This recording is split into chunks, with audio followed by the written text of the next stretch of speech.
அம்மா இருந்தபோது இருந்த அரசியல் வேறு, இன்று எடப்பாடி இருக்கின்ற அரசியல் வேறு. அதான் கூட காரணமாக இருக்கலாம். ஏன்னா இன்னைக்கு திமுகவின் அரசாங்கம் மிகவும் நன்றாக செயல்பட்டு கொண்டிருக்கின்றது. பொதுமக்களுக்கு சிறப்பான உதவிகள் செய்து கொண்டிருக்கின்றது. மகளிருக்கு இன்று கூட 5000 காசுலாம் கொடுத்துட்டு இருக்காங்க. அவங்களுடைய செயல்பாடுகள் மிகவும் சிறப்பாக உள்ளது. அதனால கூட அன்றைய ஓ பன்னீர்செல்வம் ஐயா சொன்னாரு, நீங்க காசு 5000 நீங்க மகளிர் கொடுத்தது வரவேற்கத்தக்கதுன்னு ஐயா சொன்னாரு. ஓகேங்களா? அதனால எந்த தப்புமே இல்லை.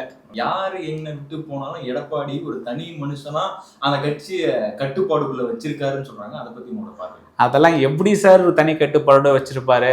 இன்னைக்கு அப்படியேப்பட்ட மூத்த அமைச்சருங்க எல்லாமே தனித்தனியா போயிட்டாங்கங்க.